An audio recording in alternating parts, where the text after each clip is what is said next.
Is this the most tech savvy thing you've ever done, Darren? Probably, yeah. I feel like I'm in control of things. It's good. You are. You can mute Nate anytime you want. Well, he needs muted. Jesus Christ, he never I thought I'd talk. That's harsh. Right, Darren, you know your words hurt, right? I think we're live, you know. Yeah. Oh, of course we're live. We made it. We need better lighting on you, Nate. Show off that new haircut. I haven't got a haircut since Nam, pal. Oh, there you go. Much better already. There you go. Let me do some I'm gonna sharing. go hang out on a pool table. There we go. Share. Is that better? Yeah, share it, you bunch of grumps. I'm on it. Are we gonna start this then? Well, I think we are, right? Oh, wait. I thought Darren was running the show. I thought he was the new co-host or the new host of the Queued Up podcast. I don't know what the purpose is of this podcast. Neither do we. We've been doing it for months and we don't have a clue. We're hoping to get down to the bottom of it today. I don't know what the purpose is of this podcast. I think the purpose of it is just to show up and talk and act like we know what we're doing. That's what I do anyways. I don't know. Well, we got Darren. Darren, how you feeling, pal? How's Madison treating you? Not very good, but it is what it is. Happy to see some of your friends. I'm just not happy to see you. God, that's so diplomatic and untrue. Yeah, it's actually it's a much better place than what I envisioned. It's quite bigger than I thought. Yeah, it's good. It's a good college town. Yeah, we went to a bar last night. It's like they don't close till 2:30 a.m. on a Monday.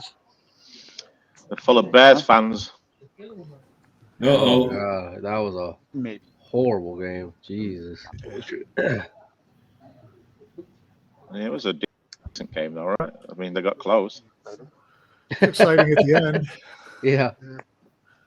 Just to get more flags called on them. They're about as good. They're about as good as the Eagles. That was a pretty weak taunting call. Yeah. Pretty weak. I mean, Jesus. It's all right. They hit the over by the third quarter, so I was good. The Bears did anyway. I was done sweating.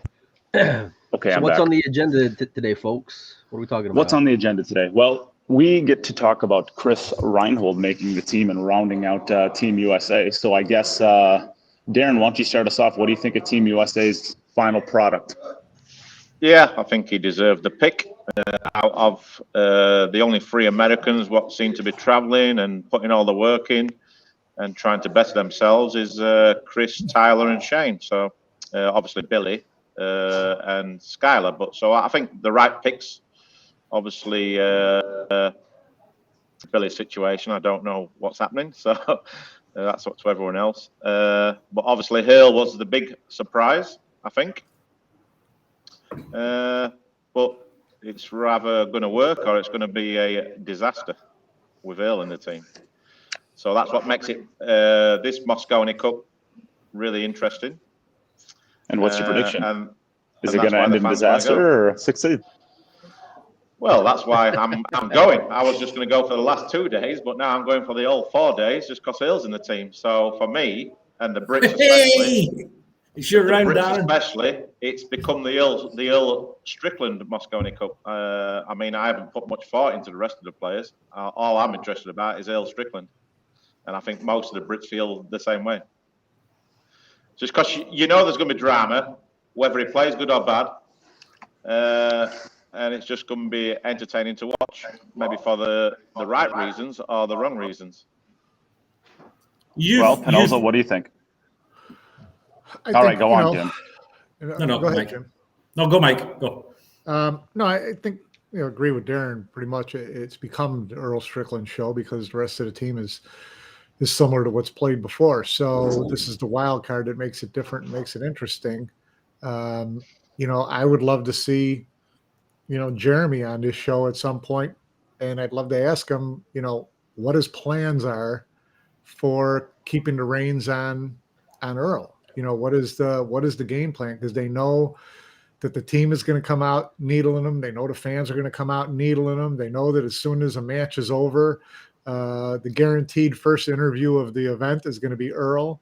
And, you know, they know how to get them. They know how to get them going. That's, you know, they're looking for good television once they get them there. So they're going to push all the buttons, and it's all in how he responds, because we know in team play that a cancer takes down the whole team. And so if Earl goes sideways, it's not just Earl. He takes the team with him. I mean, players, we've seen it happen before. The last time he played was in 2013, and it was, you know, an unmitigated disaster. And no one really gets excited to play when he's, you know, bad-mouthing them into practice room and then fighting with fans and players in the arena. And so, you know, if it goes sideways like that early on, it's going to be painful to watch the couple of days of play. It's really going to be painful. But if somehow or another Jeremy and Shane can find a way to keep him harnessed and to keep him focused and whatever, you know, then he's, you know, he's an above average player still, playing in a race to 5-9 ball. So it just, I mean, how they start out of the gate is going to have a big impact on how it goes. Yeah, and especially with that environment and that crowd is definitely still can compete, that's for sure, because he knows the conditions, the table, he knows what to expect. So I think from the playing side, I think he'll play better than what people think. He will make mistakes, and he will back whether he's winning or losing, and the crowd are going to react to that. So it's going to be interesting in it anyway. But I'm looking forward to the press conference. That's where it's all going to start. Jason's ready for that as well. I think. But you've played in. I mean, you've played in loads of Mosconi Cups yourself. You played in with Earl in the opposite team and without Earl in the opposite team. We spoke to Alex Lely a couple of weeks ago and mentioned whether or not the Earl factor is something that affects the other side, whether that affects a European team. Did you notice in your days that there was a different atmosphere between the two teams and within your own team if Earl was on the other side of the table in the other team? Yeah, a little bit. I mean, Earl's Earl, really. So you sort of expect it, so you prepare for it. So, yeah, you just mentally prepare for it. You know he's going to give you some stick while you're playing him. So you just mentally prepare for it and just tell each other, look, just let him do what he's got to do. Don't react to it. Because Earl's one of them players, if you do react to it, it can give him like motivation and he can find a gear. So I think you have most success against him when you just keep your mouth shut and just let him explode, really. But I mean, maybe help him out a little bit on the way. Yeah, it's like 2013. The only thing I'd say against USA 2013, the last time he played, is that there was no structure to the team anyway. They didn't really have a captain or a proper captain. So there was no like discipline. Where I think at least with Shane and Jeremy, I think they will have a bit of an influence on him, keep him a lot calmer and a little bit keep him in a better place. But we'll have to see, won't we? We just never know with Earl. Do you find that there's a different atmosphere within the crowd? Do you feel that as a player? You feel that as a player as well, yeah? Yeah, even with the opposite crowd as well. Like sometimes the Americans go against him, and sometimes they're just trying to encourage him. But he can take that the wrong way also. But with the Europeans, especially the Brits, I mean, we actually love Earl Strickland, and we like the drama. So I think you'll be surprised with how much support he gets from the British crowd, let's say. But the Brits will definitely try and help him explode at the same time. That's just the British sense of humour, really. Yeah, and you want to be front row when if he does smash a cue, you want to be front row watching it firsthand as well. You want to be catching those little wood chips. Exactly, it's just really good the TV, and the viewing figures are going to be like a all-time high, that's for sure. But at the end of the day, you want it to be about the game. I mean, there's a line that if you do cross, then it can become just like chaos, and it can ruin the tournament. You know what I mean? So hopefully nothing too crazy happens where he gets like disqualified, for example. Well, and the greatest part about now that he's using a 37 millimeter shaft is that there's so much more wood to get thrown across the room when he snaps it, right? But he's gonna have to hit it on the floor pretty hard to break it in the first That's right. It's like trying to snap a 2x4. And his tip's unbelievable. It's like a 16 millimeter Elkmaster tip. I've never seen nothing like it in my life. Massive thing. Huge. How do you even get a tip that big? I mean, to be fair though, he played really good in the straight pull before he got disqualified, and he played really good in the International Open. So he looks like he's playing well. But let's see how he performs at the Mosconi. Well, Molina, Mike, what do you think? What are you looking for? Yeah, I don't know, man. It's I think everyone's going into it with popcorn ready to watch the Earl Strickland show. I think it'll kind of take away from the potential of maybe some decent 9-ball pull from the American side, even though they are up against it. I mean, I know this is Chris's second year, but for all intents purposes, this is really his first year with having fans. So Jim hasn't gotten a chance to get a hold of him yet.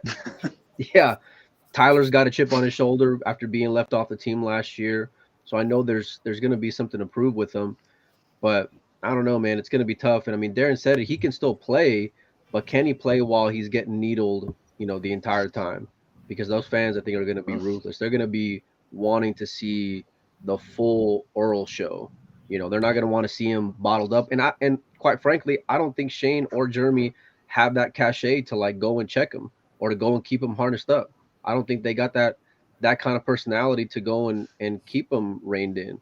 Earl's going to be who he is. I was there in South Dakota last year with Corey, Shane, Billy, and everyone just sits around and just watches Earl. Like nobody will go and tell him a thing. They'll just let him go and just be his own person, no matter where he's at. It's unreal. Yeah, and plus he's like 60 years old. I mean, he hasn't played in the Mosconi for 8 years. I mean, that's a long time. And obviously, it's going to be interesting, that's for sure. It's not going to be like he doesn't know what it's like. I mean, I don't care how long it's been since he played. Yeah, exactly. I think big matches in his day. The thing is, once you get to when you're at the stage of the career that El's at, I mean, I remember him mentioning, I think it was at the Masters when he got beat by Kachi. And he did that quite funny interview about saying Kachi's a good player, but he's not a great player yet. He could be a great player. He mentioned it was just a very quick comment he made saying this will probably be the last time I don't think I'll be invited back again. He's maybe had it in his head for the last couple of years, the whole Matchroom events, I can forget about it. And then all of a sudden he gets this another opportunity. That puts an extra thing on him. Oh, I'm getting this like free opportunity, this free role. He could go out there and just really enjoy the fact that he's getting another crack at it, or he could go out there and try and force it and it blow up again. I'm with Mike. I would love for everyone to get the full Earl Strickland experience, and that includes get that. But that includes. I want to see him run some racks. I want to see him play some Earl pool and really blow people away. To be fair, though, Jim, he can still play shots that other guys don't even know exist. They don't even know exist. I want to see that as well. Even though he self-destructed in 2013, in my opinion, he was their best player. He played well when he played well. When he played well, he played well. When he didn't, he played pretty poor. Well, they got beat 11-2, so obviously they didn't play well. But I think he was the standout performer in their team, even though they was all pretty bad, really. Do you think having all this talk of Earl and his big personality and wanting to see him kind of, implode, do you think that'll help take off pressure when it comes to some of these guys like Tyler and Chris? Because who are we talking about now? This has been, like 2 weeks after Earl gets announced and we're still talking about him, right? So, is that going to help out those other younger American players? It's got to help Chris out. I feel like it's got to help Chris because now he doesn't have the spotlight on him when he's coming in on his rookie season. Normally the Europeans would be ripping into him right now, making him feel like he's going to be in some serious trouble when he shows up, and he gets a pass for all this because we're still talking about Earl. That's got to help. What's that like, Darren? That first day walking out, all those fans. Amazing. It's hard to explain, and that's another thing. Earl's never played in front of 3,000 fans before, so. But at the end of the day, the guy's a genius, a world champion, 5 times 5 US Opens. So at least he has that to draw back on. So I don't think the amount of people been there is going to be a big problem for him. it's just his own mental state, really. But like you say, like walking out for that first match is a unique feeling, out-of-body experience. And the very first rack you play in the Mosconi Cup, you never feel anything like it ever again. It's like just weird. You can hardly feel your arms and your legs. So you just go off your basics, really. Just keep still on the shot. I remember. No, go on. But I think Chris and Tyler, they've got solid fundamentals. So I don't expect them to miss many balls. You know what I mean? I think they will make mistakes, but the other team will also. So at the end of the day, I always say with the Mosconi Cup, it comes down to Shane and Skylar. If they win 80% of the matches between them, then all the other guys have got to do is chip in. Because I think 2018 and 19, I think Skylar and Shane won 9 of the 11 points between them, or they was involved in winning 9 out of the 11 points between them. So that's huge. So it all comes down to Shane and Skylar, in my opinion. But are there expectations really for the American team? I mean, because I haven't heard anyone go and really say that, I think they got a real good chance. Well, I think they got a puncher's chance, but I think on paper, obviously, I think Europe's a good favourite. But end of the day, it's race to 5, like Mike says. And if you get off to a good start and Europe, you got 2 or 3 players on the European team who are not performing, you just never know. And it's like I said, Shane and Skylar are as good as any player in the world. So if they turn up with their best game, then it's definitely not a walkover. Yeah, the key to me is going to be getting off to a good start, because then a lot of the pressure shifts to Europe. Heavy favorite, all the fans screaming for him. All of a sudden, you better make all your balls, son. So, the pressure can shift a little bit. And what I was thinking about is, if you're Jeremy, do you play Earl other than the team match? Everybody's got to play in the team match. Do you play Earl the first day? I think you have to. Or you try to get some points without the circus and see what happens going into day 2. I think your first 3 matches have to include everybody in them, no? Yeah, from a strategy though, doubles. Yeah. I think you have to put him right out there with Shane immediately. The first match. Yes. Yeah, that's a good pick. I think Shane and but there's a Earl's strategy though one. To like how many times you can go and play. So wouldn't it be smart to throw him out there early to save Sky and Shane on the back end for day 2? That's what they did. That's what JJ did last year, but they'd saved him for day 3, and by day 3, by the time they got there, they were already down. What was it, 8 to 2 at the time? But also there's a loophole. There's a loophole in the format because Shane and Skylar can play more matches than everyone else. Yeah. And that's what Filler and Jason did as well. I think one of those 2 guys have got to play a singles on the first day, whether it's the last singles. But Earl. But at the end of the day, you got to be careful, Mike, because you're saying to save Shane and Skylar for maybe the second day or third day. But in my opinion, it's essential for USA to get off to a good start. Yeah, I think this only becomes a proper contest if USA can hang with them for 2.5 days. I mean, if you go in at the end, 4-1 down, they're in trouble. Yeah, if you go in at the end of day 3 and it's 8-7, let's say 8-7 Europe, it's a proper match. Because these Europeans that are being told are the heavy favourites and they should be blasting this, you should be winning at 11-3, 11-4. All of a sudden, every point gets edgy then. And then USA become more and more, is it the chance that they could end up winning it? So I think they have to go out there strong. They have to try and win the first day, or at least only be 3-2 behind in the first day. Because that's basically going to be a mental win though. Is that a moral victory for the American team? Because I think it is. I don't think as a professional sportsman, moral victories don't exist. Yeah, but you're playing a long. It's to 11 though. My experience with the Mosconi Cup, Mike, is that the first day nobody seems to play well. No. And also the table breaks its toughest on the first day for whatever reason, and then obviously the second day the balls just settle in and the table breaks a lot easier. So I think it'd be better for Hurl, like you said, because he's probably like the weakest breaker on the team, to play the first day. Yeah, Chris isn't the best breaker either. The way I see it is good last year, though. I mean, there was no people there, but he was breaking solid. He was starting to break good 10 ball, but I mean, it's still when even the Mosconi Cup last year, he had a couple of really great breaks. Yeah, he had the one where he made was like solid. 5 balls and was like dead on the one. Well, yeah, I mean that's Or easy. that, But yeah, of course. I'm curious, like, do you think there's any chance that we have what happened like a few years ago, where maybe Europe kind of gets full of themselves and maybe takes them for granted? Alex will kill him if they Not even with think Alex. about it. Not with Alex.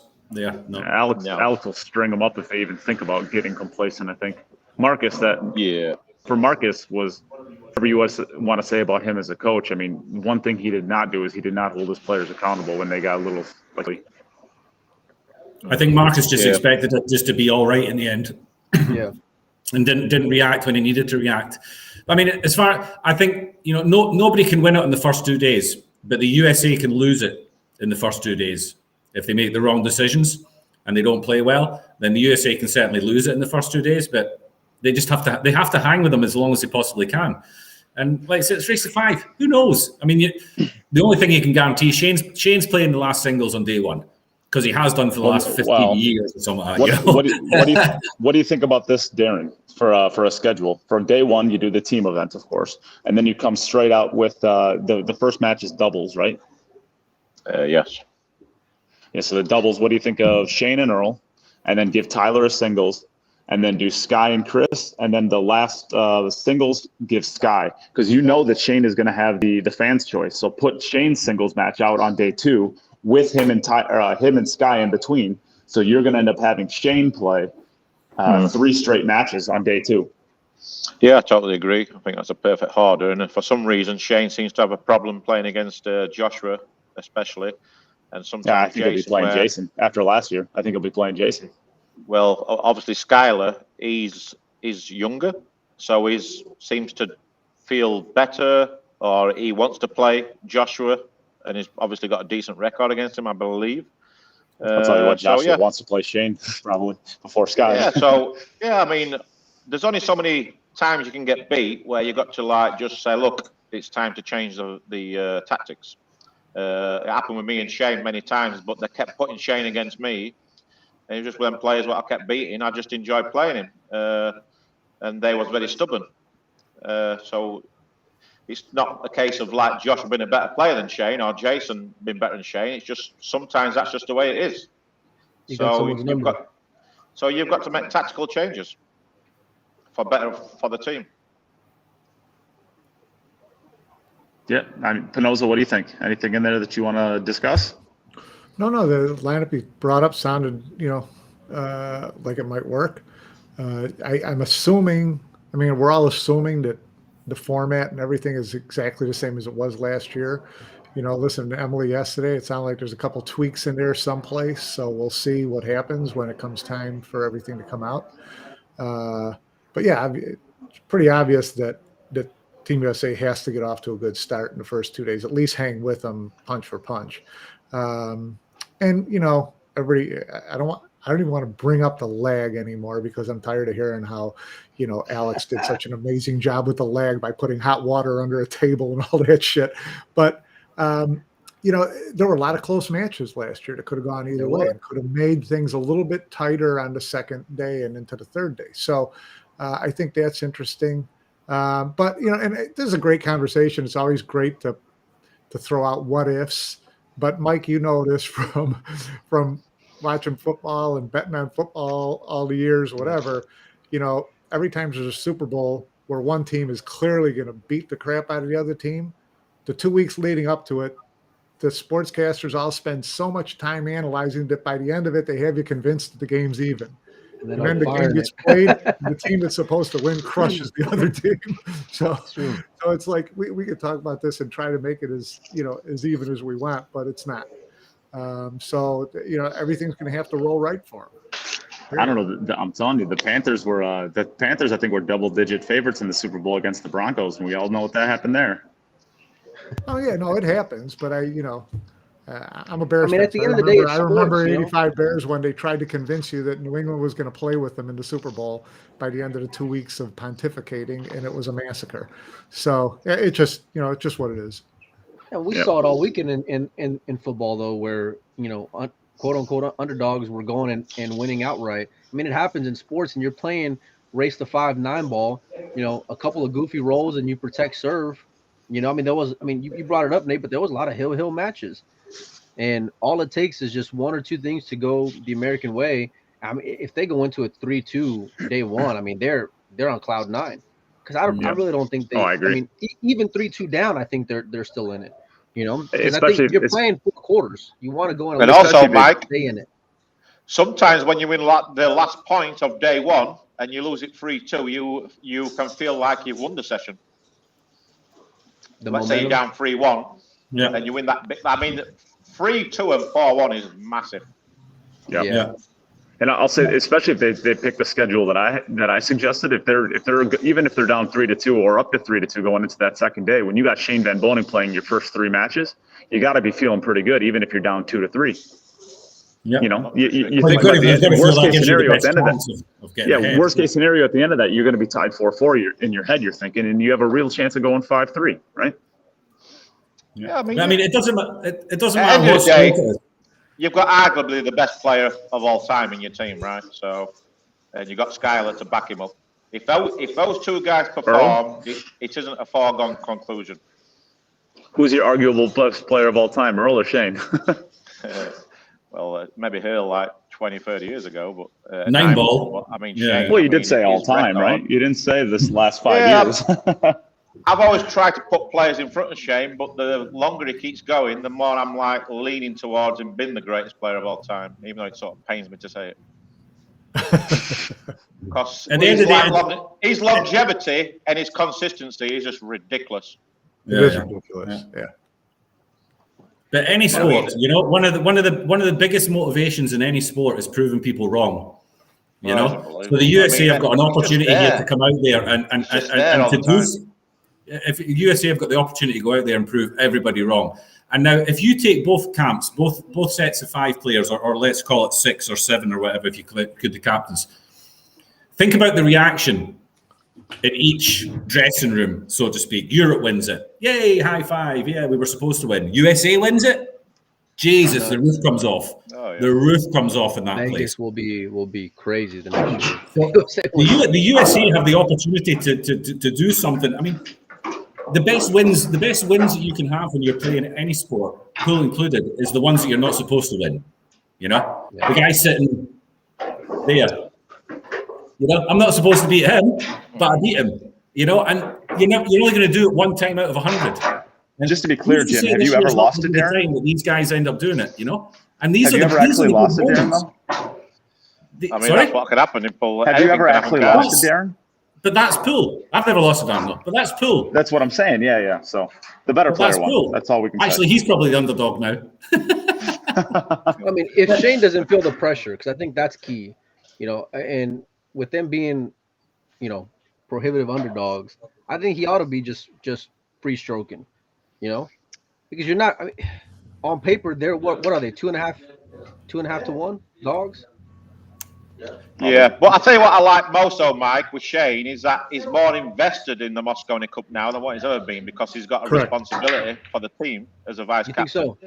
And when I spoke to him at the International Open, he was asking me for questions and advice and stuff like that. So he's taking it very seriously. Yeah, that's a big deal, because Shane has, in the past, when things have started, you know, not well, Shane has been the first one to go into a shell. And that affects the other players too. So, you know, this added responsibility, I think he's gonna have to be a little more, you know, supportive, rah, keep your chin up type of stuff, and that could help him. But he's going to have to find a balance here as well, because he's going to have to split his energy. He's going to have to split his energy between, and it depends how much energy he's having to use on the rest of his team. And we come back to the Earl factor again. You know, how much of a distraction does being the vice captain come to actually playing the game and winning the points for the team as well? You know, there's a balance that has to be found there as well. Well, that's got to fall on Jeremy more than Shane. Well, does Jeremy have the same kind of pull with Earl? Does Earl listen to Jeremy more than he does to Shane? It's all about putting the right person in front of Shane, in front of Earl, to get him in the right frame of mind. That's not Jeremy, that's Shane, in my opinion. You know, I think Earl listens to Shane more than he'll listen to Jeremy. If he gets into that negative frame of mind, you know. Well, I think it's pretty clear that Shane wasn't the vice captain or had no say in the team, he'll be in the team, in my opinion. Agreed. Either would I find it difficult to believe. Yeah. But Shane's got that stature where obviously Jeremy's going to listen to Shane, but end of the day, Jeremy's going to have the final say. So I don't think Shane's like 100% pigtail alone. I think Jeremy's obviously thought about it and listened to Shane and thought, yeah, maybe it can work. So I think Shane. Sorry, go, Mike. No, do you think Shane? So are we saying that Earl, Tyler, and Chris were all Shane picks? I don't think Chris was. I think Chris. I don't know about the Chris one, but I know that Tyler was. I know that Tyler. I think it's probably a 50-50 decision. I think they've both like decided what's best for the team. Really, I mean, they've obviously got a plan with Earl, aren't they? So, but the problem in America, obviously, I think the Chris pick becomes a lot more obvious once you already pick Tyler as the number 4 spot. Yeah, I mean, the problem you've got is that you have got enough players competitive on the world stage at the moment. So it's just unfortunate that you don't have enough guys travelling, putting the work in at the moment to better themselves and compete in stuff like the Mosconi Cup. But I think it's going to change. Like at the International Open, that junior tournament, there was 2 or 3 guys what really impressed me. So I think the future. I'll tell you what, Shane Wolford's playing some good pool. Yeah, people like Shane him. Wolford's playing some real good pool. Nathan Childress is playing some good pool. And Ollingworth and Nathan. So the future's bright, I think, for America. But I think, I mean, I know we talk about Shane having, the Earl pick, but I don't think we can be so naive as to think that Shane hasn't had an influence on every pick for the last 10 years, because he's guaranteed to be in the team. He gets the first pick every year. If I'm the captain, I'm saying to him, listen, Shane, who do you want on the team with you? Who do you feel best playing with, So I'm pretty sure he's had some sort of influence on all the captains over the year. Yeah, but it's a lot more obvious too. Except maybe Johan. Sorry? It's a lot more obvious, though. I mean, what is he going to say? Sky? Well, of course, Sky. Yeah. Yeah, there's 3-4 guys what pick themselves. Yeah, but you talk about how obvious it is. If you look at I was thinking about it in the car when we were coming home here just now. If you think of like the last 4 years, how many different European players have played in the Mosconi Cup in the last 4 years, and how many different USA players? There's not much of a difference. I think you're talking about 8. You would expect the US team. Europe is basically rotating 2 players every year.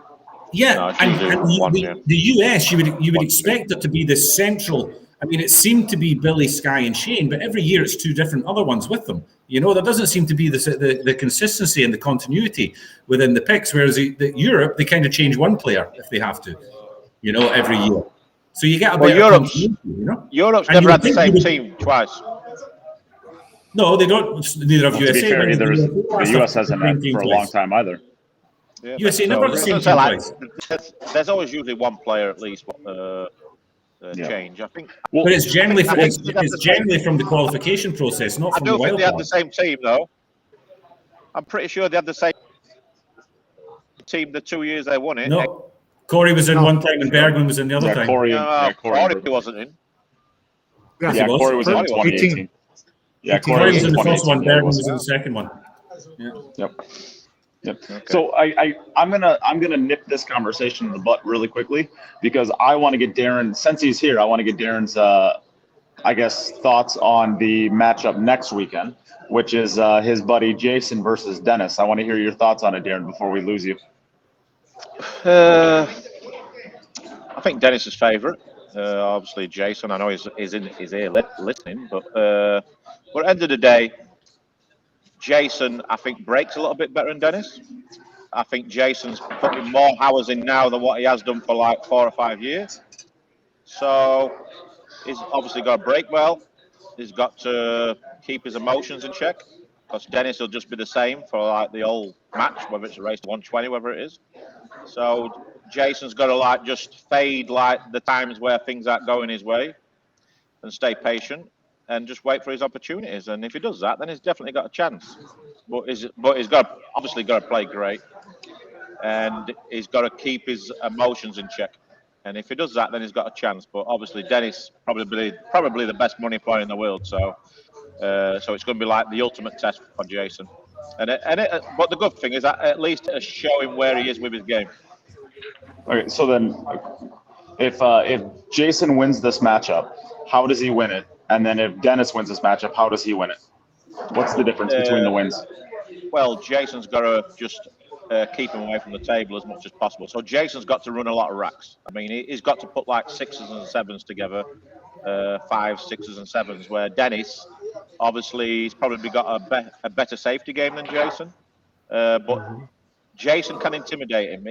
If Jason gets his break going, runs a lot of racks, shoots really good, then he can just run away with it.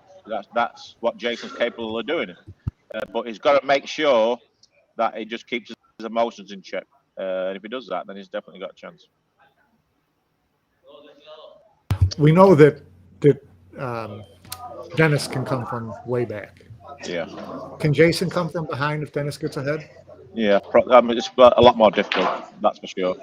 He did it on day, he did it on day 3 against Shane. Yeah, he didn't win, but he ended up losing. Yeah, but they didn't play for anything. Yeah, it was more of an exhibition match, no disrespect, but where this is obviously a massive money match, and obviously Jason's he was obviously working very hard for this, and he's playing Dennis. So, but yeah, Dennis, one of them players, he can come back from anything. Where can Jason? Obviously, that's unproven, so we don't know. But well, obviously, Dennis's experience is key. So Jason's got to stay with him or stay in front of him, in my opinion, to win the match.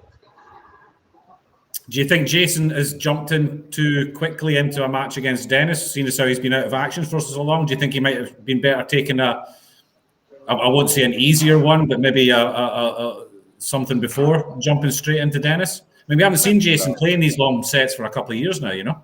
Maybe so, but at the end of the day, he's still, in my opinion, a top 6, 8 player in the world.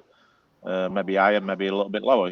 There's no real criteria out there where we know, but he's definitely every time I play a tournament, he's on the short list as potential winners. So he's supposed to play guys like Dennis. He's supposed to play people like Shane. He's supposed to play people like Joshua, Wu, and Chang. So that's his caliber, and that's where he is with his game, or he would like to be with his game. Obviously, he hasn't been doing that for the last couple of years, but before COVID, he was actually playing really well. He won the International Open. He won the Euro Tour.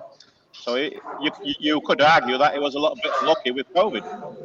Where obviously now he's working his butt off. I mean, he's putting some serious hours in on the table. So a Jason in form, he can beat anybody. So I think he just wants to. Jason's one of those. He's not one of those where he wants to take like an easier game on paper. He just wants to be the best player in the world. So he's obviously got the financial support behind him. So why not? Yeah. I want to hear Mike's handicap on this. I mean, Dennis is the favorite going into it, and it's mind-blowing to me because unless Dennis found a break that he hasn't had for the last 2 years, then I'm a bit lost. Anytime you go and see Dennis play, you'll see him in between, no matter what kind of tournament it is, he's practicing that 10-ball break. It eats him. He's stubborn about it, sometimes to a fault. And if you saw him go and play Shane a few years ago, he wanted to keep on hitting him square in the face and not drop anything. So it's going to be very difficult if he sticks to that. I don't see him going and hitting Jason with 5s, 6s, and 7s, like Darren said, but I do think Jason has that kind of gear. I think Jason has that kind of break where he can go and pepper you throughout the whole event and go and get ahead. Now, you know, Dennis has a big heart, and I don't think anybody on earth can go and argue it. But if his 10-ball break isn't on, Dennis is either going to have to adjust and turning it into a moving match, which I think there he has the edge. But if he keeps on like he did with Shane a few years ago, where he just, I mean, over and over and over again, he's trying to get that pop break and was just failing. Balls are coming high, balls are coming low. Jason can go and break the balls. I don't want to say as good as a Shane, but I think he's like right below it.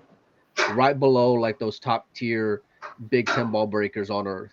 You know, and that's where I think that Jason's edge is going to come from. He's obviously been playing a lot of pool, so his pocketing is going to be good. I don't know. I saw a little bit of Dennis practicing last night, the break, and it was the same shit that I seen a few years ago. So I think it's going to be, he's going to be up against it, you know. And I mean, at the end of the day, Jason only lost to Shane. I think it was like by 8, even though it was an exhibition. I think the time before that, whenever they played, it was by 8. Shane crushed Dennis. I mean, it was like by 30 plus racks. He crushed him in a race to 100 or 120, whatever it was. But that was a bar table, though, Mike. No. I mean, like 2 years ago, whenever they played in Virginia. Okay. Yeah. And I think Jason can go and break the balls that well, man. I mean, call me crazy. So I don't know if they're playing 9-ball, all bets are off, because then I think Dennis can for sure go and get there. But that 10-ball break is just, it's massive, and Jason has it. Yep. Yeah, it'd be interesting one to see. Yeah. I know, I'm excited for it. We've actually been a little while since we've had one of these big matchups, and it's pretty exciting to, I guess, Chang, Jung Lin, and Shane. And but I mean, we were getting a pretty steady stream of them for about a 6-month stretch, and now it's been about a month, and it just seems crazy to not have anything. Well, as long as too many tournaments. As long as they don't go to a lot of tournaments. Yeah, that's exactly. As long as they don't get to 115, and then decide to come back the next day. I can't believe they do that. I find that unbelievable. Yeah, see, Darren's here. Darren, is that not just the stupidest thing that's ever happened in a pool match? You guys still don't get it. If you're champion league, it's like probably the worst decision he's made in his life. It is the worst decision he's made in his life. You're giving the best player in the world, probably, or the best 10-ball player in the world, for sure, an opportunity to come back the next day and play a race to 40 instead of a race to 5. I mean, it's just like stupidity. Yep. It's like Jason Tiger Woods. It's 119. It's one. You're playing match play, right, against Tiger Woods, right, in his prime, and you're even going down the last 2 holes. After you say play another round. Even with Tiger. They were playing for like 20 hours, though. Let's play another 18 holes tomorrow instead. I mean, it's fucking mad, isn't it? I mean, it's just unbelievable. Jason says if it's 119, he's playing one game. Good, Jason. I just couldn't believe it. I just couldn't believe it. Yeah. Well, if it's, let's say, 100% 50-50 down the line, and I don't know, let's say Dennis versus Alex playing one pocket, then I sort of get it. But, I mean, it's just like crazy, really. And plus, it just takes something away from the match, doesn't it? Nobody's talking about it now. Yeah. They're just talking about it for the wrong reasons. So, there's just... It's gambling. I mean, that is a real thing. We're still talking about Shane and Dennis. We're not talking about Shane and Chang anymore. It's all about the guys who's got the balls, and that's what we want to see. You know what I mean? Like, I want to see a Hill like Dennis and Shane. We'll like remember that match for the rest of our lives, and people will be talking about it like in 50 years' time. And that's what it's about. Where this Chang and Shane match, I mean, it's just like crazy, really, in my opinion. Yeah, you're gonna have to go and bury Dennis like that. I mean, like Chang was supposed to go and bury Shane. You got to go and bury Dennis. I'll tell you one thing though. There's 100% that Dennis would never accept to do that. If it was 115, Dennis is saying no, I'm playing, and Alex Pagulayan would probably say the same also. Because these are guys Dennis would probably say let's lower the race by 2. These are guys with big hearts, and they want to feel the pressure. They like the excitement of it. You know what I mean? And whatever happens, it happens. When Dennis was coming back on Sky, whenever they played their big bar table match, there was already talk that if it got tied, I think within 5 games, they were going to go and extend it. I mean, it never got there because Sky finished them off. But that night, whenever I was there, I was talking with Omega Mike and them. They had already talked to the backers. Yeah. And that was like that was the promoters trying to do it, which is completely different. Well, no. I mean, I think it's a completely different situation. They were touching base with the backers just to see what it is they wanted to do, and everyone was on the same page that they wanted to. But I'm just saying, like the promoters were trying to do this. I think the players were trying to do the Shane and Chang one, right?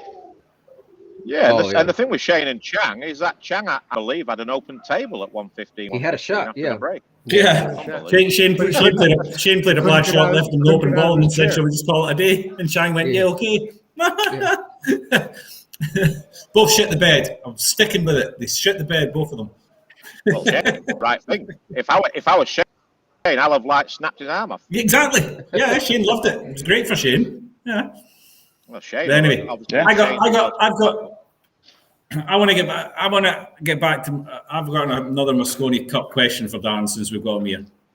Well, quick, because we got to get him out of here because he's got a private lesson starting in 5 minutes. So this is the last one. The next time you gotten his food yet? The next time we see you, in your opinion, in your opinion, the next time we see you in the Mosconi Arena, will it be as a player or as a captain, vice captain? Well, he's going to be there this year, so I'm guessing it's going to be as a fan. In the arena, not in the crowd, in the table side, in a European shirt as part of the European team. Is it going to be Darren Appleton, the might player, be the next captain of the US. The coach, vice captain? I think the player. I think he might be captain of the US team. Because I've been showing good signs this year. I've played some good matches. Obviously, state of belief, confidence. Still looking for my game 100%. But this year I showed some good signs. Had some good, had some bad results. But I know next year I finally get to play a full schedule season where there's no any obstructions in the way, let's say, like there has been the last 4 or 5 years in my life. So it'll be the first year where I play a full tour schedule of 6 years. I haven't done that for 6 years. So I'm more excited about that, really, about just playing the full season. I can travel wherever I want, playing as many events as I want, and then I'll know where I am with my game and where I am with my career going forward. And I've given myself like at least 12 months. And if I know I can't compete at a top level, then I'll probably go and do something else regards being a professional pool player. But I still believe I can do it. So I'm not one of them people where I just want to hang around and make the numbers up and get a last 16 quarter-final. So I still believe deep down I can still win a major title and get back in the Mosconi Cup. So that's a goal for next year. But obviously I'm realistic. I know it's going to be very tough because there's a lot of good young players about. But I know that age is just a number if you take care of yourself and your body, and that's my goal now. Really, is to get healthy, get fit, practice more, and play tournaments. Do you think you'd have to get an automatic pick? Yeah. Oh, me? Yeah. Oh, I have to get an automatic pick. Yeah. I mean, there's no doubt. I'm hoping next year it'll be the top 3 in the rank, which I would imagine it will be with a full tour schedule. So yeah, I have to 100% get a top 3 ranking, or I've got to win something like the US Open or the World Championship. So at the end of the day, it's just try my best and see what happens. I think a Mosconi Cup Seniors would be an awesome tournament. Well, that'd be great, yeah. We'd pull back Steve Davis. Can you imagine a team Europe would have in that as well? Suke, Niels, Appleton. Well, to be fair, though, I think America probably have more chance in that than the will in the current one. Some of the same players. Jenny Satch, they can still play, you know what I mean? So does this mean, Darren, that you're going to be going and playing all the Euro Tours next year as well then? No Euro Tours, because they're not Mosconi Cup ranking events, but I'll be playing everything else. I might play the odd Euro Tour if it's a good location and it fits with my schedule, but probably 75% of my pool next year is going to be in America. I'm going to be here 50% of the year, so I'll be playing a lot of tournaments in America, get competitive, play money matches again. I already said that I'd like to play someone like Bergman at 8-ball on that Amiga billiards, or like a Skylar Woodward playing 8-ball, and then just take it from there. Just try and get back in the heat of the action and knocking. I'm not used to the pressure again, so I've sort of dogged it a little bit in a few matches this year, where I know if I'm getting competitive play all the time, week in, week out, then I'll start getting used to feeling good under pressure again and not dogging my brains out. So the Euro Tour doesn't have any ranking points anymore for the Mosconi? Not for the Mosconi, no. So I think most of the players, well, a lot of the guys will Bye-bye play Euro the Tour. Euro Tour. Bye-bye Euro Tour. Bye-bye Euro Tour. Yeah, I mean, it's now going to make it 6 months and almost. in one fell swoop, it became an amateur event. It's looking like next year that Matchroom will have 8 to 9 tournaments next year if you include the invitational tournaments. So, I mean, things are moving in the direction. Let's go. Obviously, let's go back I'm to that. Predator, I'm hoping that Predator fix their form and their rules a little bit. And obviously, you've got the Predator series. And you've got good events like the Derby, International Open, one of my favourite weeks of the year. There's a lot happening in the pool world. It's definitely on the up. It's improving. And obviously, Matchroom was the big driving force behind that. Pool's better whenever you're involved, Darren, whether it's on the player side of it or on the media side of it or whatever side it is you want to be on. Pool's better whenever Darren Appleton's involved. Here. Cheers, mate.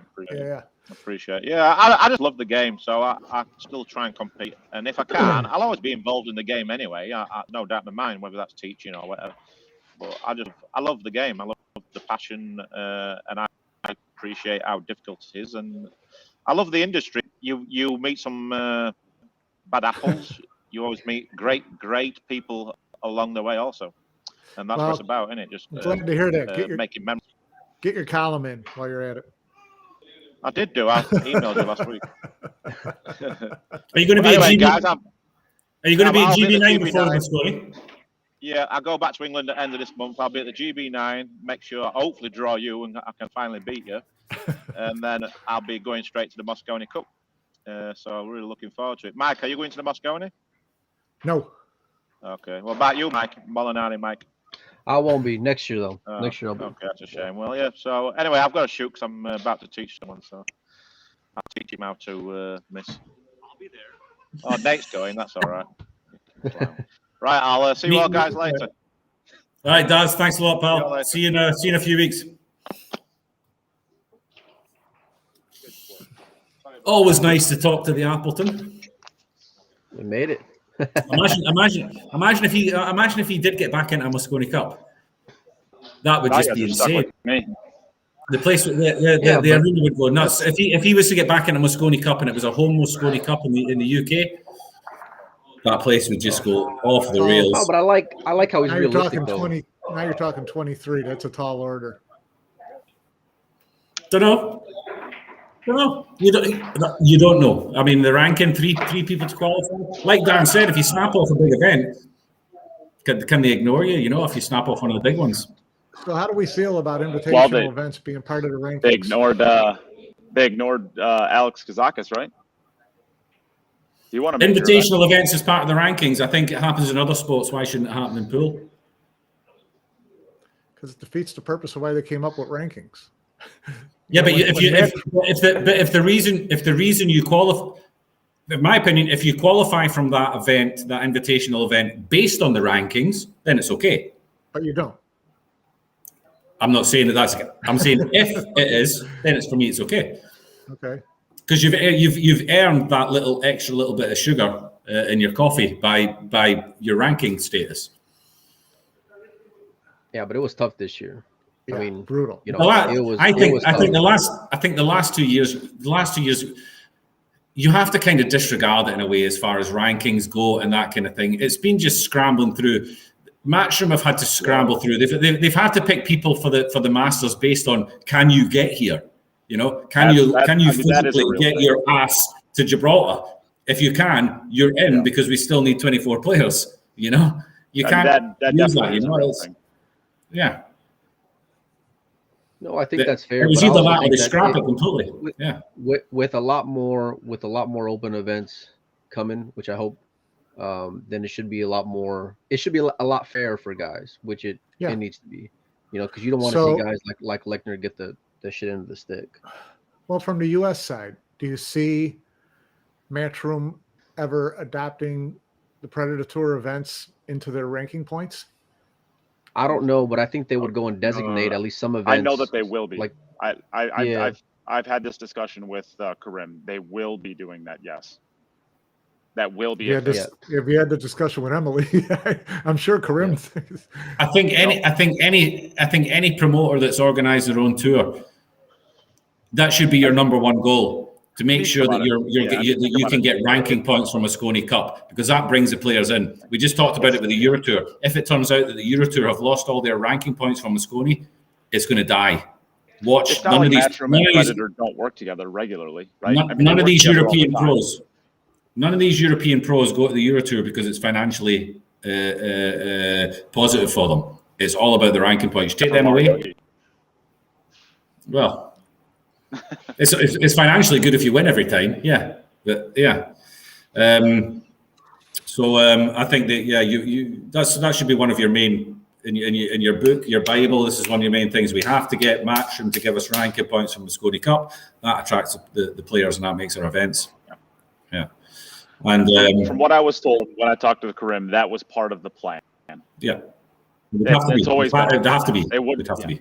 They wouldn't have set it up if they set it up if it wasn't going to be part of the plan. So, I guess is that a discussion? Are we discussing on the Mosconi Cup? Is there anything else we want to attack this from? I mean, we're gonna have we're gonna have plenty more opportunities to talk about it from now until December. Yeah, I just want to personally say happy for Chris Robinson that he's back in the team. Would it be nice if Oscar got the pick? But I completely understand the Chris Robinson pick. Reinhold. Chris Reinhold. It's not. It's yeah. There's no. Yeah. Just, as you say, it's no. There's no weirdness there. He deserves his place. He's done all the right things. He's travelled to all the tournaments. Congratulations to him. Nice to see that he's getting rewarded for that.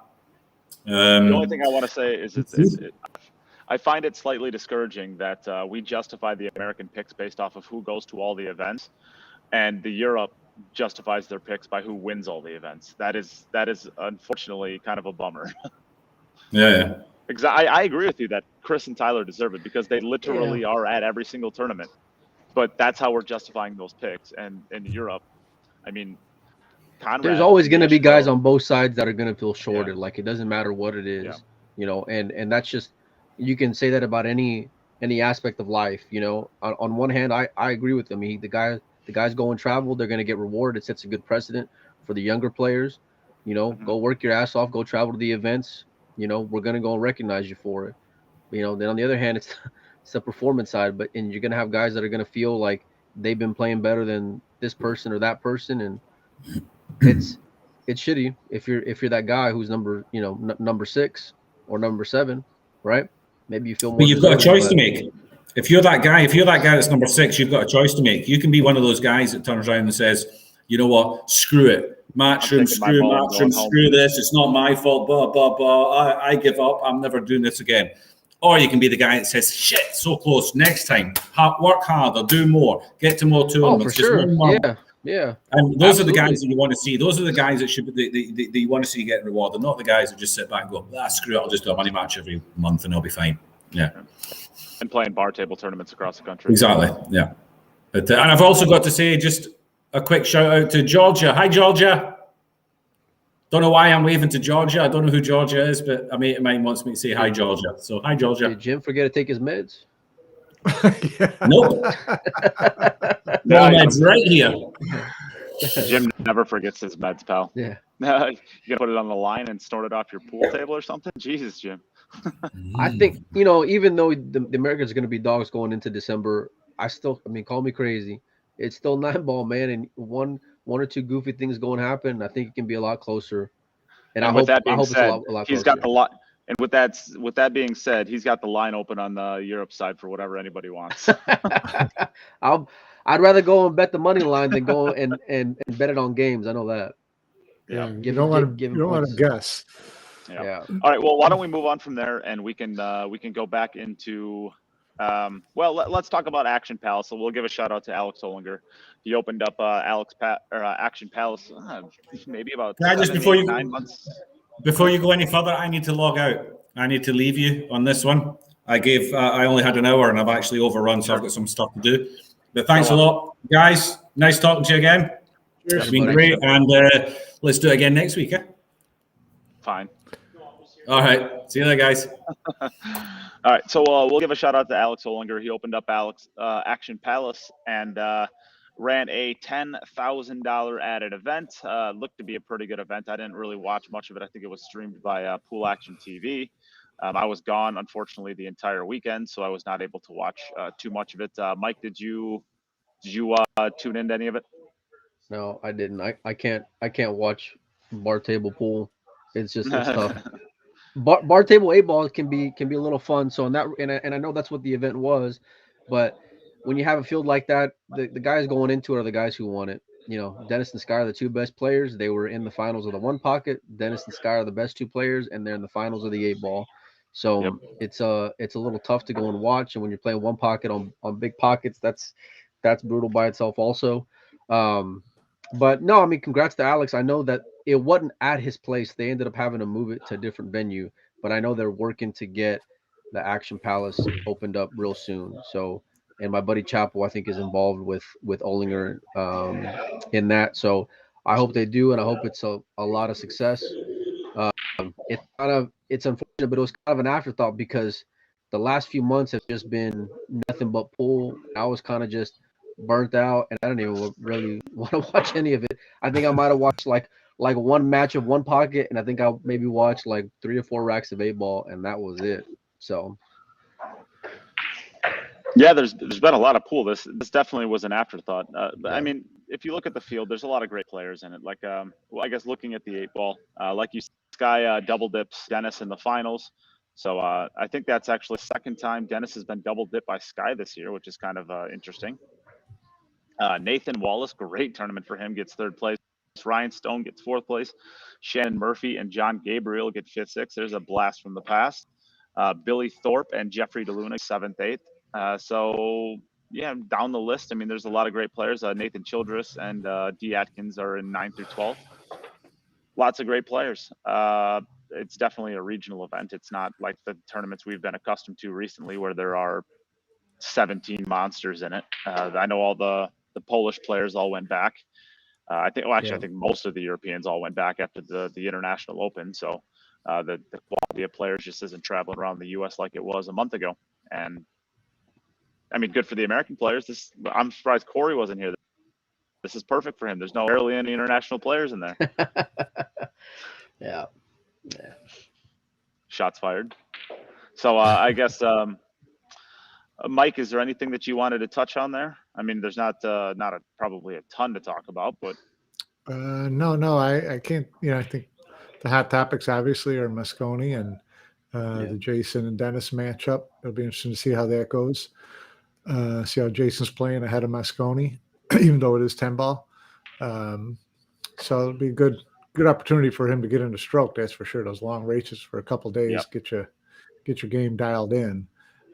So curious, is that what you guys know that maybe I don't know about Team USA's plans for any kind of session together before they head to Mosconi? Is there any? I haven't heard of any plans for them to actually be together before they leave the country. Anything? I know they have some plans in London, but I don't know of anything before. Yeah, I don't know. I know we're supposed to be doing the 1PKT power rankings with Jeremy this Sunday. So, and I think we're going to try to do something with them either before or after, and just talk Mosconi and Earl and all that. So, I'll try to find out, but I haven't heard anything. I know Emily kind of mentioned like something to the effect of a warm up, but as far as the details, I didn't get it. And even if I could, or even if I did get it, I probably wouldn't be allowed to go and say it. So, come on, you and Emily are tight now. You can say anything. No. Yeah, I mean, I wish I knew, but no, she was pretty buttoned up about it. Yeah, she was cliffhanging everything. It was no fun. Yeah, for sure. Well, they've got their own show, right? So I'm saving the the big moments for my show too, which I totally get. They were talking before about one thing I would say. They were talking before about the press conference, and I don't know about you guys, but if I'm Jeremy, I tell my team we're going to walk into that press conference. We're going to sit there. And every time they say something, we're just going to say, I'm only happy here to so I be won't here get representing the USA, and we're going to play as hard as we can. And I would have every player say that every time a question got asked, and just don't bite. I'm only here so I won't get fined. I'm only here so I won't get fined. They gotta have personality, man. I said this yesterday whenever we talked. Like, they gotta go and open up some, and they're not gonna have it with Billy being around and being that firecracker, which is unfortunate. But like, those guys have to go and be their own person and show who they are, showcase who they are on that stage. Because there aren't very many times when you're gonna have all the eyes on you outside of the pool table, right? Where you got a microphone sitting in front of you and it's proper, Yeah. So I thought they got suckered last year, but I think I'm pretty sure Earl's not going to be lost for words, because all it takes is like one or two things, and all of a sudden he's going. Well, we can beat this Mosconi Cup topic to death, but I think we're gonna be talking about this quite a bit in the coming weeks still. So why don't we move on to Jason and Dennis? We talked about it briefly already. I'm kind of in the same boat you are, Mike, where I kind of think that this match is going to be like, I don't think that there's a single thing that Dennis can do to win this match. And of course, I'm being a little facetious there. It's a little bit of sarcasm.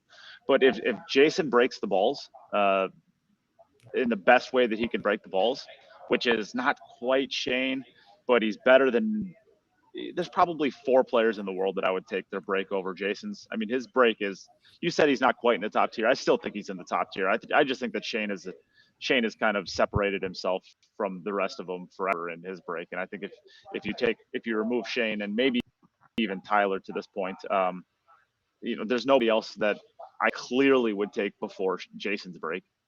I think if Jason breaks the balls the best that he possibly can, and he's playing his game like he really would play his game, I think he can run Dennis off the table if it's like decent sized pockets, 4.5-inch pockets.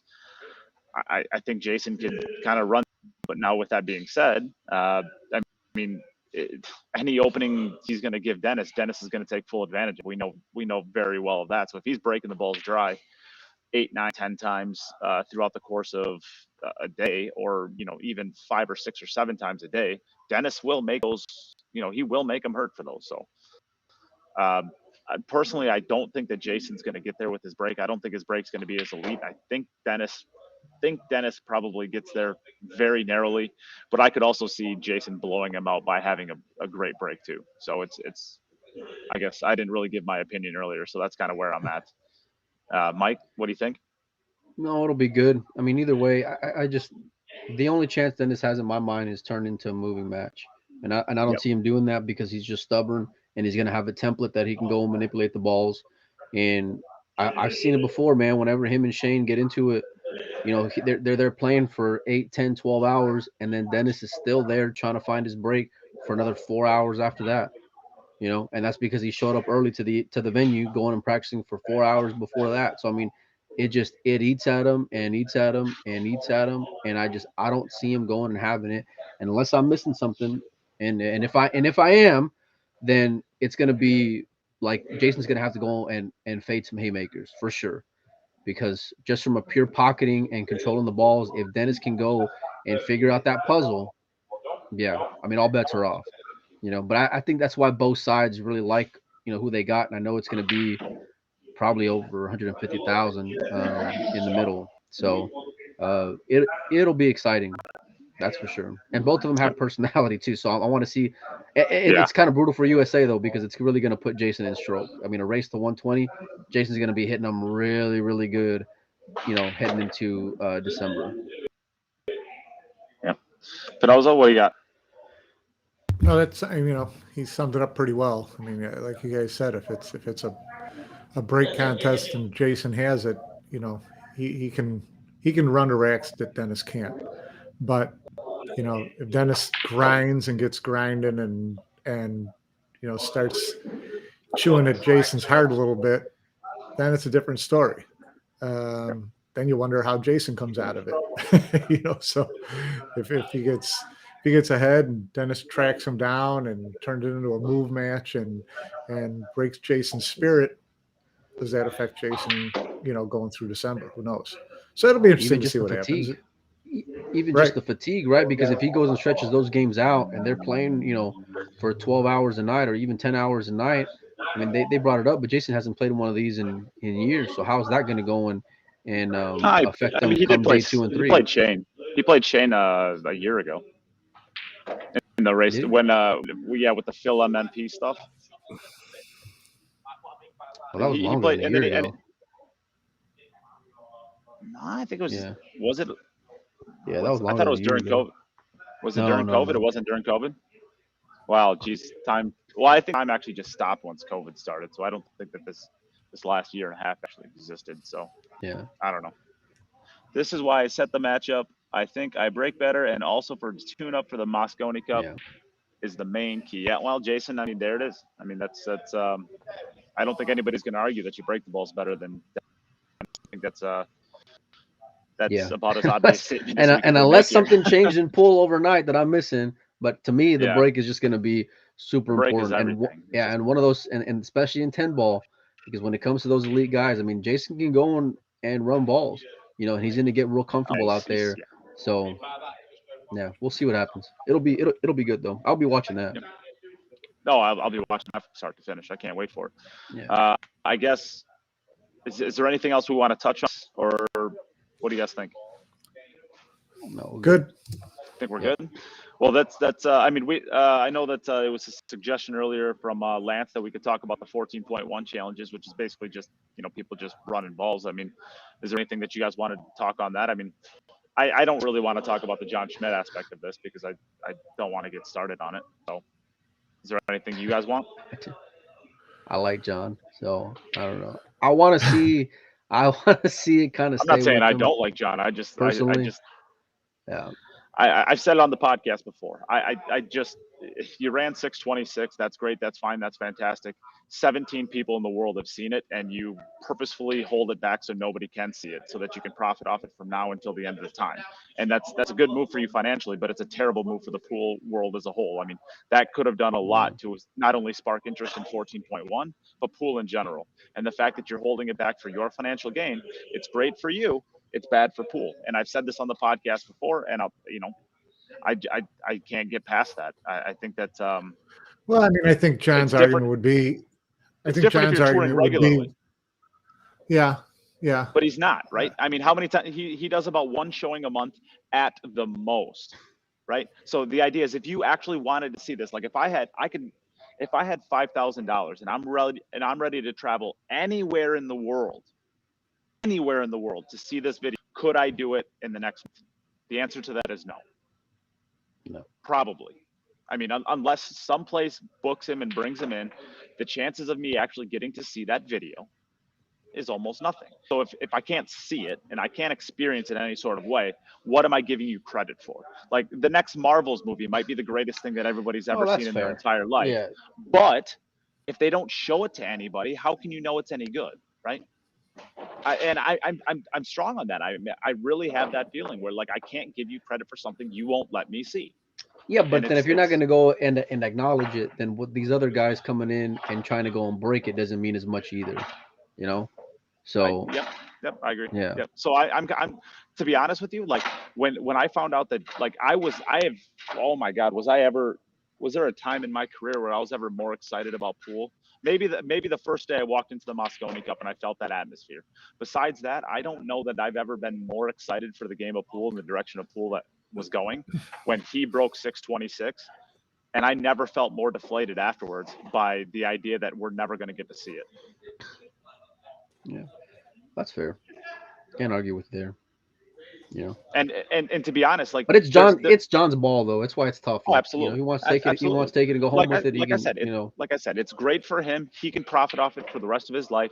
It sucks for the rest of us because there's not even a single plan in place as to when we're ever going to get to see it, right? I mean, it's not like he's saying, all right, I'm going to profit off this and I'm going to go tour the country for 6 to 7 months, blah, blah, blah, blah, 6 to 7 years, 20 years, 30 years, and then I'm going to release it for everybody. We have zero idea now, as we have zero idea the day after he broke it or the day that he broke it, right? We don't know anything more now than we did then. If Poole was in a different place, then, I mean, he'd be making rounds on talk shows, maybe talking about it, and it would be the talk of sports, like maybe it ought to be, but it's not. Maybe if he released the video, maybe Poole would be a little bit more popular right now, and maybe he would have the opportunity to go on talk shows because it actually made the rounds and people are actually getting to see what a great accomplishment it was. Yeah, I don't know. I mean, we're speculating at this point in time, but for sure. All I know is that don't like I said, Marvels can make the next greatest superhero movie, the greatest superhero movie ever released. But if only 30 people see it, and there's no chance that we can even see highlights of it. There's not even a trailer for this, right? He hasn't even released a trailer for it so that we could see some of the best shots or something like that. That would be right? Cool. I think that might generate. There's absolutely nothing, and that's my problem with the John Schmidt thing. Like, I think that it's a great player, but I can't give him credit for something that he refuses to let people see. I just can't do it. Tell us how you really feel, Nate. That's it. That's it. That's all I got. Yeah. I think that we will see it before you die. And you're talking about, I think John's point of view would be, he spent all that time to get to this video. Yep. All those months, all those efforts, right? And you say it's great for John, it sucks for Poole. I think John his response to you would probably be, when was Poole ever great for me? Yeah. Poole doesn't take care of its own. Sure. You got to take care of yourself. Can't argue with that. I think that his response would be, I've got to protect myself. I've got to milk what I can out of this, and we'll get it to you guys eventually. But again, like I said, when has pool been great for me? And if you're John Schmidt, yeah, but at the same time, you gotta strike while the iron's hot, because that shit can be flat. I think he tried. And I think what he showed is that he's not a really great businessman, and he didn't have great businessmen around him ready to market this the minute that it happened, and ready to, it's all been kind of, jerry rigged and duct taped and whatever. And that's his missed opportunity. He's missed a lot of opportunity. There's no doubt about it. But I think that his philosophy is basically, I'm trying to, do what I can with this because I spent a lot of time trying to do it. Yeah. And so if he releases it to everybody and everybody watches and he gets on a talk show, it's not going to put any money in his pocket. Yeah. No. I started this off by saying, like, I don't discredit him for what he's doing. Like, I get the idea that you did something that's very, very, very, very hard to do. I mean, damn near impossible to do. Some would have argued it was damn near impossible to do. And I'm not trying to take away from what he did. My only point is I don't care what you did if you're not going to let anybody see it. It was pretty cool though. Whenever I seen, like, I think I was following Chris Robinson on Facebook, and he had first posted that John had broken the record, and I was like, yeah, that's a perfect point by Matthew in the comments. At the end of the day, let's say Shane broke it tomorrow by doing this 14.1 challenge. So him sitting on this to benefit him from life, what did it actually do for him? Because that video is now worthless. Wow. Or very close to it. Right? No, for sure. Well, I'm not going to hold my breath. I'm not going to hold my breath waiting for someone to break the record. No. And I wasn't going to hold my breath waiting for somebody to break Willie Mosconi's record either. I mean, I get the idea of that. Yeah. But it was 50 reasons it was 50 years for a reason. Yes, of course. Well, I mean, it's partially 50 years because nobody sat down and actually tried to do it like John did, right? And there's, I'm guessing, like, I'm not that old, so tell me if I'm completely talking out of turn here. The amount of 14.1 tournaments that existed even 30 years ago is probably 100 times what it is now. Yeah, more than it was now, but I don't know if there were 100 straight pool tournaments, and at any time during the 60s, 50s, 70s, or anything. Yeah, well, yeah, of course. But I mean, there's significantly less swings at it. So, yeah. I mean, I'm not trying to discredit John or what he's done. The 626 is an amazing feat. I'm just saying, I can't give you credit for something you refuse to let us see. Yeah, I get it. Yeah, and that's how I feel about it. That's a hot take, I'm sure, but that's how I feel about it. And now, if he released the video tomorrow, or if he just went on tours and actually gave people the opportunity to see it. So, like, he was in Chicago, I want to say about a year ago, and I set up with 2 different places. Like, I called them up that we had everything set up for him to come up to it. It was going to be in Chicago for 7 days, and he just, like, eventually, like, we had, like, artificially picked a day, and then he backed out of it, and then he said there's just no days that can work, right? So even if you're in the area and I'm trying to get you here by doing everything that I can, and it just doesn't work in your schedule, I get that he's not there he was there actually in Chicago to show it. I think he was showing it in I don't know, somewhere in Chicago, Illinois somewhere, and, like, I'm trying to get him up here to, like, kill 2 birds with 1 stone. I mean, at the end of the day, like, if you're coming on a tour to show the video and you're only going to show it when it's convenient, then but John's John makes money outside of that shit, so that's why I don't think it's great for him. It's his record to hold on to. He can do what he wants with it, but at the end of the day, like, he's not going and paying a bill based off of those showings. If that makes sense. And the bang time pool, like, that doesn't hold up, because that's not exactly what we're talking about, right? We're not talking about whether or not the record is legit. We're talking about whether or not we're able to see it. And Guinness is on site for all of these things. If you want to break a record in the Guinness Book of World Records, you actually have to have one of the representatives on site to see it. Like, there's not an active cover-up of what's happening. Yeah. Like, that, it's a totally different situation. Like, that just doesn't work. It's all Sullivan, good. Illinois is where I was at. Okay. All right, Nate, we got to get you off tilt, I Nate. beat this one. Yeah. You wound me up. There I go. No, I didn't realize Yeah, that was gonna be the button to push to get Nate dialed up, man. Yeah. Good grief. He's gonna race off and eat You found Darren's it. sandwich. Yeah, I no found it. kidding. Oh, there is he does have half a sandwich here. I could eat. Yeah. That'd be pretty good. Man. All right. Well, I think that wraps up. And unless you guys have anything else you want to discuss or say, I do want to promote Mike. I do want to promote on Windows Open. Mike did an amazing interview yesterday with Emily Frazier, and that's got to be seen. So if you have not seen that already, go over and check it out. And I think we're going to release it as a podcast as well, if you're still interested in doing that. So we'll also get it into the Queue It Up feed so that you'll be able to hear it that way as well. It's an amazing interview. Emily teases just about everything that there is to possibly tease and gives away no information, basically, which is a bummer.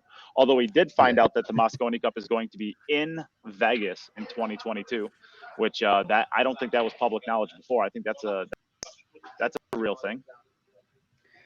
Yeah, people are gonna get excited for it. It was a fun interview. I was nervous as hell, but it was good, and we'll be doing more. So I'm looking forward to it, man. It's different, and I like evolving. So yeah, good job. Thanks, buddy.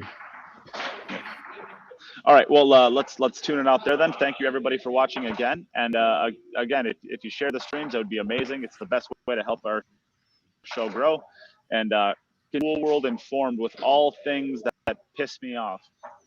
I'm calling John. Did you get the four buyers for the Manscaped or what? Oh man. Oh, well, to be honest, my contact with them has like been really sketchy. I think she's on vacation or something like that.